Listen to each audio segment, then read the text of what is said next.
지난주에는 저희 온성도 선교 파송 예배로 드렸고요. 오늘부터 다시 Summer at the Movies라는 설교 시리즈로 돌아왔습니다. 오늘은 이병헌하고 유아인 주연의 승부라는 영화에 대해서 이야기를 나누고요. 다들 숙제 해오셨죠? 보고 오신 거 맞죠?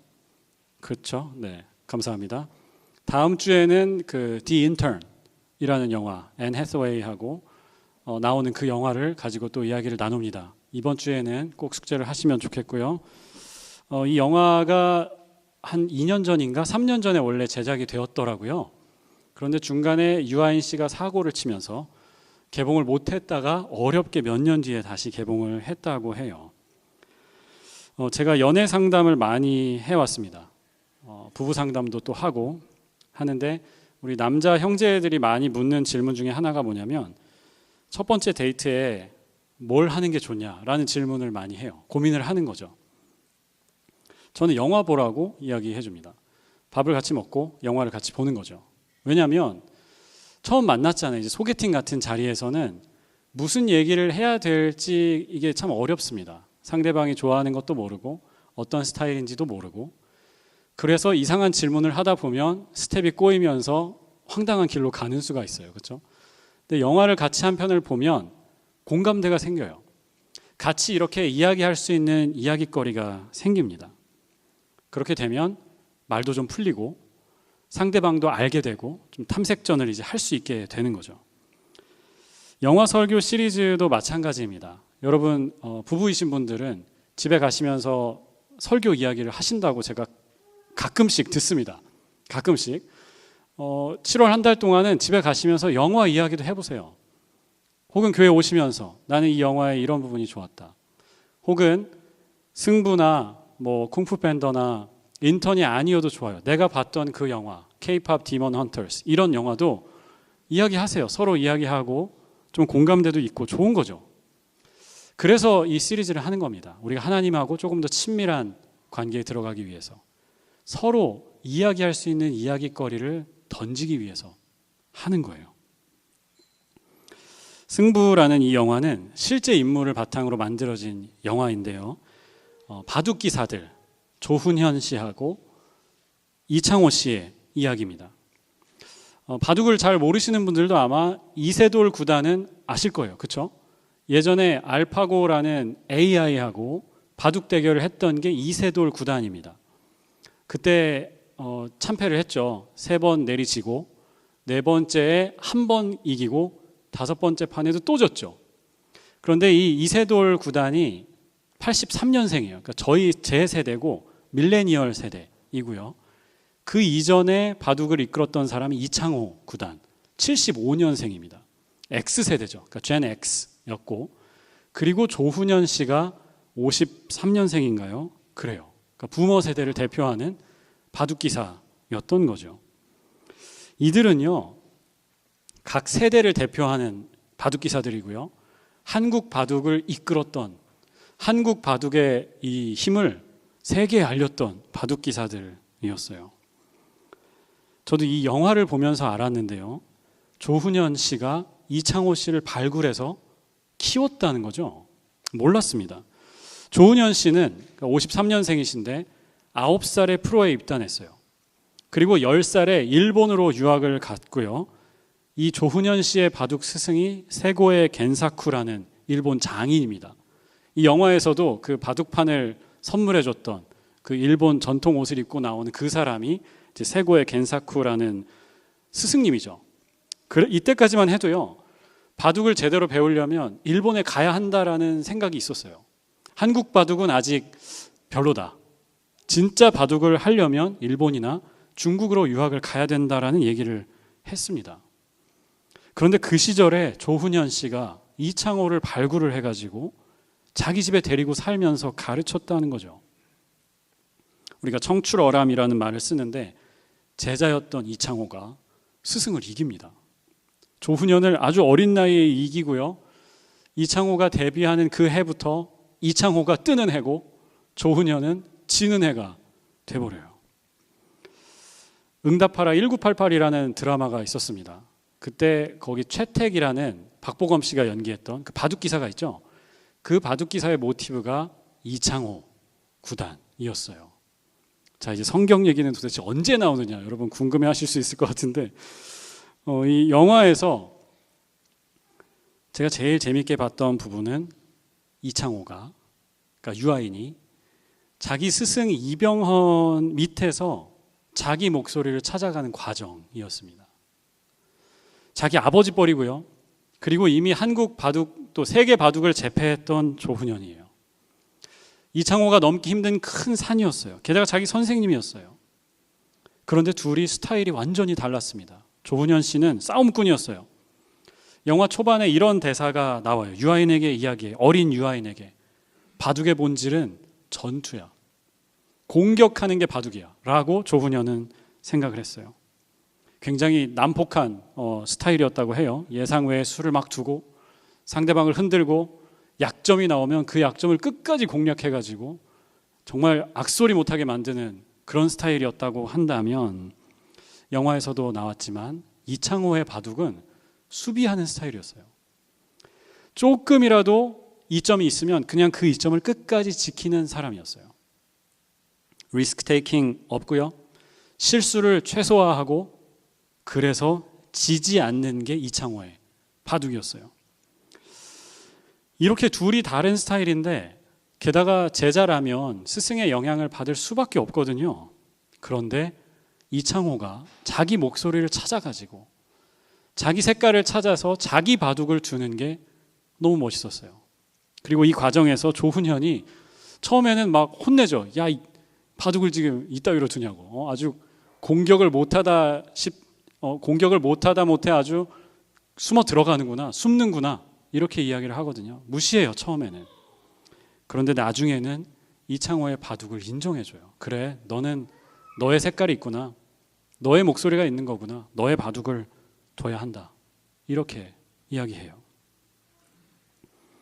오늘 사무엘상 말씀은요, 하나님께서 사무엘을 부르시는 장면이죠. 오늘 이 말씀에도 승부하고 비슷한 대목이 있습니다.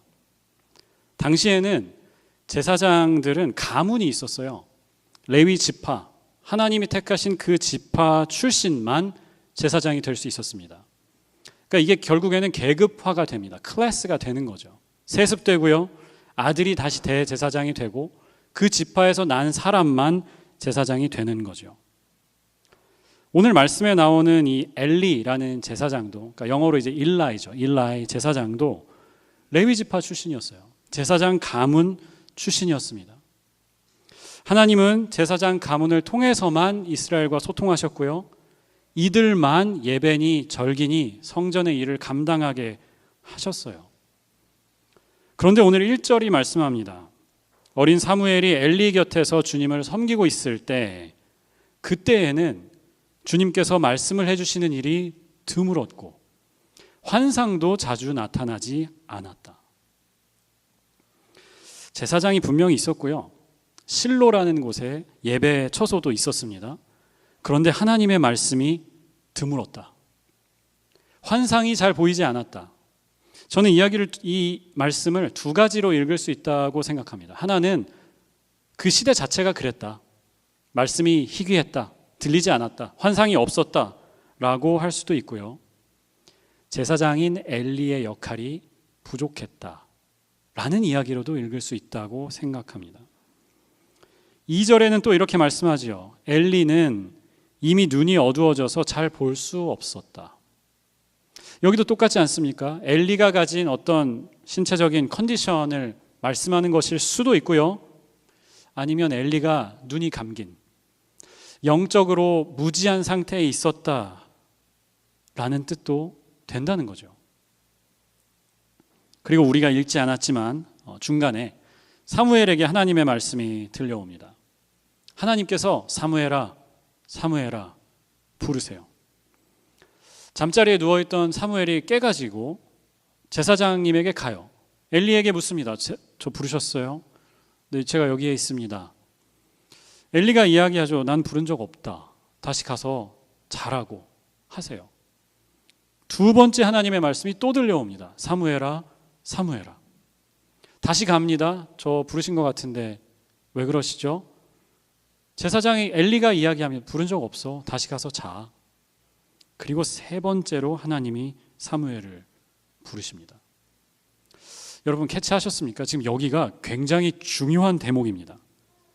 역사의 챕터가 바뀌는 진짜 중요한 대목이에요. 왜냐? 하나님이 그 이전에는 레위지파 출신 제사장들에게만 소통하셨습니다. 그들을 통해서만 말씀하셨어요. 그들만 예배를 인도할 수 있었어요. 그런데 오늘 말씀은 분명하게 말씀합니다. 성전에 있었던 제사장 그룹이 아닙니다. 직업 목회자들이 아니고요. 하나님이 선택하신 사무엘에게 하나님의 말씀이 임했다라는 거예요. 그리고 이후에 이스라엘 역사를 보면 완전히 달라지죠. 하나님께서 엘리가 아니라 사무엘을 부르시고요. 사무엘을 통해서 이후의 역사를 이끌어 가세요. 굉장히 중요한 대목입니다. 엘리는요, 우리가 읽지 않았지만 2장에 보면 엘리의 그 잘못들이 나와요. 제사장으로서 잘못한 점이 많았어요. 특히 자녀 교육을 잘 못했습니다. 자기 사랑하는 자식들이기도 하지만 사실은 그 아들들이 나중에 이스라엘을 이끌어갈 제사장들이 되는 거잖아요. 그러니까 말씀 안에서 키우고 잘못된 것 꾸짖고 엄하게 키웠어야 하는데 오냐 예쁘다만 하다가 자식들 망쳤어요. 결국은 이스라엘의 미래도 망쳤습니다. 하나님의 언약궤를 이방 민족에게 빼앗기게 되고요. 아들들은 한날 한시에 죽습니다. 자기도 그 소식을 듣고 충격받아서 뒤로 넘어져서 죽어요. 이 가문을 한번 생각해 보십시오. 남자 셋이 그냥 하루아침에 다 죽는 거예요. 그런데 그래도 잘한 게 하나가 있다면 어린 사무엘을 인정하고 키워냈다라는 거죠. 하나님께서 엘리가 그런 생각을 하지 않았을까요? 제사장인 자기 자신이 아니라 혹은 자기 아들들이 아니라 사무엘을 부르신다는 이 사실이 서글펐을 것 같아요. 왜 하나님이 이렇게 하시지? 답답하기도 하고 화나기도 했을 것 같아요. 그런데 엘리는 자기 감정을 누르고 하나님의 말씀에 순종합니다. 우리가 읽은 8절에 엘리가 이야기하죠. 주님께서 그 소년을 부르신다는 것을 깨닫고 9절에 이야기합니다. 우리 이 부분을 같이 한번 읽어볼까요? 누가 너를 부르거든, 이 부분을 같이 한번 읽어보겠습니다. 누가 너를 부르거든 주님 말씀하십시오. 주님의 종이 듣고 있습니다 하고 대답하여라. 이 이야기를 사무엘에게 해줍니다. 자기가 아니더라도, 자기 아들들이 아니더라도 하나님이 택하신 사무엘이 그 말씀에 응답할 수 있게 이야기해 주는 거죠. 영화에도 비슷한 장면이 있었어요. 사람들이 이창호를 조훈현의 내 제자라고 했대요. 애 제자가 아니라, 사랑하는 제자가 아니고 내 제자. 왜냐하면 집에서 키웠으니까. 그래서 내 제자라고 불렀대요. 그런데 영화 중에서 그 이창호가, 유아인 씨가 조훈현을 이겨요, 결국에. 그리고 조훈현의 집을 떠나는 장면이 있어요. 마치 뱀이 자라다 보면 그 허물을 벗지 않습니까? 자기가 원래 입고 있던 옷을 벗고 더 큰 옷을 입는 거잖아요. 이 영화에서도 이창호가 살던 집을 나가는, 그 이사 나가는 장면이 있어요. 허물을 벗는 장면이죠. 이창호가 그 집에 살기에 너무 커버렸어요. 그런 장면이 있어요. 이창호가 짐을 트럭에 다 싣고요. 선생님에게 큰절을 합니다. 눈이 이렇게 트럭에 쌓여 있어요. 그리고 차에 올라탔는데 아버지가 봉투를 하나 건네요. 그 봉투 안에 막 돈이 엄청 들어있는 게 아니고, 별로 웃지 않으시는군요. 네. 아버지가 이야기하면 선생님이 너 주래. 근데 그 봉투를 열어보니까 바둑 기보라고 하죠. 종이가 들어있어요.